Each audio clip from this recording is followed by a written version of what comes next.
லாகூரில் நடந்த 3வது T20 போட்டியில் இங்கிலாந்து 26 ரன்கள் வித்தியாசத்தில் இந்தியாவை வீழ்த்தி இருக்கிறாங்க. இப்போ இந்த தோல்விக்கு இந்திய தரப்புலேருந்து நிறைய காரணங்கள் இருக்குங்க. அதை ஒவ்வொன்றா இப்போ பார்ப்போம். ஒரு T20 போட்டியில் தொடர்ச்சியாக 45 பால்களுக்கு பவுண்டரியே அடிக்கலை அப்படின்னா அந்த போட்டியில் எப்படி நம்ம வெற்றியை எதிர்பார்க்க முடியும்?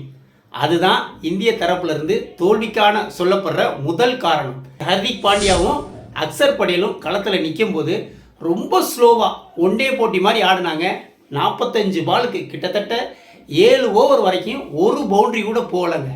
இது தோல்விக்கான அடிப்படை காரணமாக பார்க்கப்பட்டுச்சு. ரெண்டாவது ரீசன் என்னைய கேட்டால் என்ன சொல்லுவேன் அப்படின்னா, இந்த துருவ் ஜுரலை மெயின் பேட்ஸ்மேனாக சேர்த்துக்காங்க. கீப்பர் பண்ணி கூட இல்லை, கீப்பர் பண்ணியே சாம்சங் பண்ணுறாப்புல. மெயின் பேட்ஸ்மேனாக சேர்த்துட்டு இவங்க இறக்குறாங்க, 8வது இறக்குறாங்க.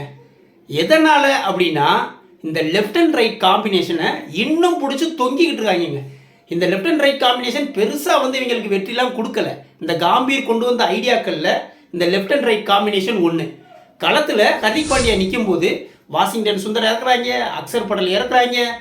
முன்னாடி துருவ் ஜுரலை இறக்காததுக்கு காரணம் இந்த லெஃப்ட் அண்ட் ரைட் காம்பினேஷன் களத்தில் இருக்கணும் அப்படிங்கிறதுக்காக. அதனால் கொண்டு போய் துருவ் ஜுரலை 8வது இறக்குறாங்க. அதனால் ஒரு பிரயோஜனமும் இல்லாமல் போயிடுச்சு. என்னைய கேட்டால் ஒரு பேட்ஸ்மேன், ஒரு தரமான பேட்ஸ்மேன், அவன் இடது கையோ வலது கையோ எந்த சூழ்நிலையும் நின்று ஆடி ரன் குவிப்பான். இதுதான் அடிப்படை. நீ என்ன பெருசாக லெஃப்ட் அண்ட் ரைட் காம்பினேஷன் களத்தில் இருந்தாப்புல என்ன பெருசாக போட்டியை மாற்றிடுது? என்னைய கேட்டால் இது ஒஸ்ட் ஐடியாங்க. இது அதனாலேயே இவங்க அந்த லெஃப்ட் அண்ட் ரைட் காம்பினேஷனாலேயே இந்த போட்டி சரியான ஒரு குழப்படிக்கு போய் 8வது துருவ் ஜுரலை இறக்கி தோத்ததுக்கு ஒரு காரணமாக இதை நான் சொல்லுவேன். மெயினாக 3வது ரீசன் என்ன அப்படின்னா, இதைத்தான் ரசிகர்கள் எல்லாம் கொந்தளிச்சு போய் கிடக்குறாங்க. என்ன அப்படின்னா, இந்த ஹர்திக் பாண்டியா பண்ண செயல்னால கடைசி 13 பாலுக்கு 41 ரன்கள் அடிக்கணும். இது T20 கேரியரில் அடிக்கக்கூடிய ஸ்கோர் தாண்டாலும் கொஞ்சம் கஷ்டம். பட் வாய்ப்பு இருக்குது. அந்த நேரத்தில் 18வது ஓவர் லாஸ்ட் பாலில் துருவ் ஜுரல் எதிர்கொள்வாப்பில் அடித்து லாங் சைடில் போகும். ஒரு ரன் ஓடி இருக்கலாம். ஆனால் ஹர்திக் பாண்டியா கையை காமிச்சு என்ன சொல்லிடுவாப்புல, வேணாம் சிங்கிள் வேணாம், அடுத்த ஓவர்லேருந்து நானே பார்த்துக்கிறேன். எப்படி 12 பாலுக்கு 41 ரன் அடிக்கணும், நானே பார்த்துக்கிறேன்னு சொல்லிட்டு அந்த துருவ் ஜுரல் நிப்பாட்டுவாப்புல. இப்போ நான் என்ன கேட்குறேன், அதர் எண்டில் இருக்கிறது மெயின் பேட்ஸ்மேனு. துருவ் ஜுரலாலையும் அடிக்க முடியும், ஹிட் பண்ண முடியும், 6 4லாம் அடிக்க முடியும். நீ என்னமோ அவனை டெய்லன்ற மாதிரி ட்ரீட் பண்ணியிருக்காப்புலங்க.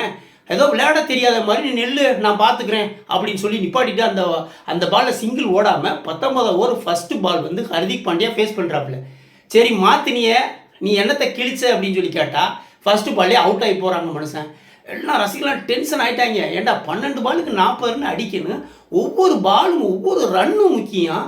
நீ பாட்டுக்கு நிப்பாட்டி வச்சுட்டு என்னமோ இதுக்கு முன்னாடி 6ஆக அடித்து பொழுது தள்ளிக்கிட்டு இருக்க மாதிரி கரெக்டாக பாலுக்கு பால் தான் ஆடி இருக்காப்புல. 35 பாலுக்கு 34 ரன் தான் ஆடி இருக்காப்புல. கடைசியில் அவுட் ஆகி போகும்போது 35 பாலுக்கு 40 ரன் அடிச்சிருந்தாப்புல. பெருசாக ஒன்றும் ஸ்ட்ரைக்கும் பண்ண முடியல. அப்படி என்ன நீ ஒரு ரொட்டேட் பண்ணாமல் துருவ் ஜுரலை ஓரமாக நிற்க வச்சு நீ என்னத்தை கிழிச்சுன்னு ரசிகர்களாக கொந்தளிச்சு போய் இருக்கிறாங்க. அது ஒரு முக்கியமான மடத்தனமான காரியம். இதே மாதிரி இங்கிலாந்து தரப்புலேருந்து வெற்றிக்கு காரணமாக முக்கியமான ஒரு விஷயத்தை நான் சொல்லுவேங்க. என்ன அப்படின்னா, 128 ரன்னுக்கு 8 விக்கெட் போயிடுது இங்கிலாந்துக்கு. அதிகபட்சம் எவ்வளோ அடிக்க முடியும்? 135 இல்லை 140 ரன்கள் தான் அடிக்க முடியும். ஆனால் அவங்க அடித்த ஸ்கோர் 171. இது எப்படி பாசிபிள்? மேட்சை பார்க்காத ஆளுகளுக்கு தெரியாது. எப்படி பாசிபிள்னா, லிவிங்ஸ்டன் கணக்கில் இருக்காப்புல 8 விக்கெட் போயிருக்கும்போது லிவிங்ஸ்டனுக்கு தெரிஞ்சு வச்சு நிச்சயமாக டெய்லண்டரில் வந்தாலும் பெருசாக ஆட முடியாது, ஸ்பின் பண்ண பயங்கரமாக எடுத்துக்கிட்டு இருக்கு, முடிஞ்ச அளவுக்கு நம்ம அடிக்கிற ஸ்கோர் தான் அப்படின்னு பிளான் பண்ணிட்டாப்புல. மனுஷன் அடிப்பான் பாருங்க. அந்த ஓவரில் 18வது ஓவரில் ரவி பிஷ்னாய் போடுவாப்புல 3 6 அடிப்பாங்க அந்த ஓவரில். ஜல்லு 128 ஸ்கோர் 140+ போயிடும். அதுக்கு அடுத்த ஓவர் 6 அடிப்பான் 150க்கு போயிருங்க. 4 பாலில் 150க்கு ஆக்கினா 128 150க்கு ஆக்கினா ஸ்கோரை. அதுக்கு அடுத்த பால் அவுட் ஆகி போயிடுவாப்புல. ஆனால் 150க்கு நகட்டி விட்டு போயிடுவாப்புல 4 பாலில். அடுத்து டெய்லண்டர் உருட்டி 170க்கு கொண்டு போயிடுவாங்க. இது லிவிங்ஸ்டனோட ஒரு எக்ஸலண்ட் அந்த டைமிங்கில் அந்த அடித்த அந்த 3 6 தான் இங்கிலாந்துடைய வெற்றியவே தீர்மானிச்சிச்சு அப்படின்னு நான் சொல்லுவேன். 21 பாலுக்கு 44 ரன்களை அடிச்சுட்டு போவாப்புல. இது முக்கியமான போர்ஷன் இங்கிலாந்தோட வெற்றிக்கு காரணமாக அமைஞ்சதில்லை. இந்திய அணியை பொறுத்த வரைக்கும் ஆறுதலான விஷயம் என்ன அப்படின்னு பார்த்தா வருண் சக்கரவர்த்திங்க. மனுஷன் அவ்வளவு செம்மையாக போடுறாங்க பந்து. 5 விக்கெட் எடுத்திருப்பாப்புல. 4 ஓவர் போட்டு 24 ரன்கள் கொடுத்து 5 விக்கெட் எடுத்திருப்பாங்க மனுஷன். இதுவரைக்கும் இந்திய அளவில் குல்தீப் யாதவும் புவனேஸ்வர் குமார் 2 பேர் மட்டும்தான் ஒரு முறை 5 விக்கெட் எடுத்திருக்காங்க T20 சர்வதேச T20 போட்டிகளில் இந்திய அளவில். ஆனால் நம்மால் வருண் சக்கரவர்த்தி ஏற்கனவே கடந்த முறை சவுத் ஆப்பிரிக்காவில் நடந்த தொடரில் ஒரு 5 விக்கெட் ஒன்று ஹால் எடுத்திருப்பாப்புல. இது 2வது முறையாக 5 விக்கெட் எடுக்காப்புல. இந்த சாதனையை இந்திய அளவில் செஞ்ச முதல் பவுலர் அப்படிங்கிற ஒரு மெகா சாதனையை வருண் சக்கரவர்த்தி பண்ணியிருக்காப்புல. இதில் இன்னொரு விஷயத்த சொல்கிறாங்க. என்ன அப்படின்னா, ஏற்கனவே சவுத் ஆப்பிரிக்காவுக்கு எதிராக 5 விக்கெட் எடுத்தப்பையும் இந்தியா தோத்துட்டாங்க. இப்போ இந்த போட்டியில் 5 விக்கெட் எடுத்தப்பையும் இந்தியா தோத்துட்டாங்க. இதை ஒரு உலக சாதனை வேற சொல்கிறாங்க. ஏன்னா 5 விக்கெட் எடுத்த 2 போட்டியிலையும் தோல்வி பெற்றது இது வரைக்கும் நடக்காத சம்பவம். இது ஒரு உலக சாதனை. என்ன எது உலக சாதனையா? 5 விக்கெட் எடுத்த 2 போட்டியிலையும் தோத்தது ஒரு உலகம். ஏன்னா எதுலடா உலக சாதனை எடுப்பிய? நமக்கே கேட்கும் போதே வருத்தமாகவும் இருக்குது, ஆச்சரியமாகவும் இருக்குது. இப்போ இந்தியாவோட பேட்டிங் ஆடுற பொறுத்த வரைக்கும் சாம்சன் அவ்வளோதான், சேட்டாவுக்கு ஒரு டாட்டா காட்டிட வேண்டிதான். ஏன் அப்படின்னா முதல் மூணு போட்டியிலையும் ஒரே மாதிரி ஒரே பவுலர்கிட்ட சோப்ரா ஆர்ச்சர்கிட்ட அவுட் ஆகி போயிருக்காப்புல. இவ்வளவு ஒரு காம்படிஷன் இருக்கிற இடத்துல இந்த மாதிரி ஆடுனா இனிமேல் சர்வதேச T20 போட்டிகள்லையும் சஞ்சு சாம்சனுக்கு டாட்டா காட்டிடுவாங்க அப்படின்னு தான் நினைக்க முடியுது.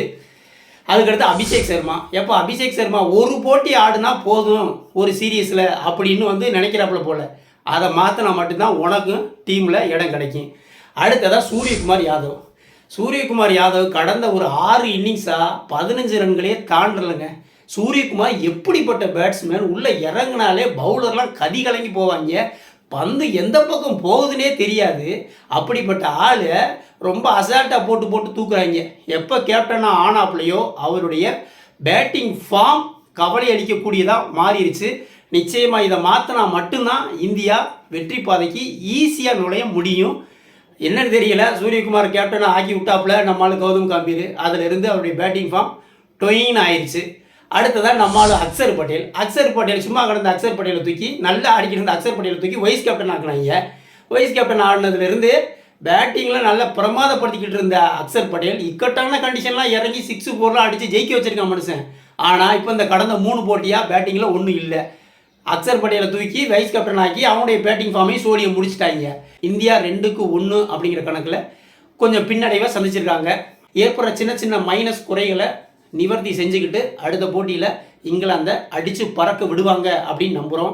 வீடியோ பிடிச்சிருந்தா லைக் கமெண்ட் பண்ணுங்கள், குறிப்பாக சப்ஸ்கிரைப் பண்ணுங்கள். மற்றும் ஒரு வீடியோவில் சந்திப்போம். நன்றி.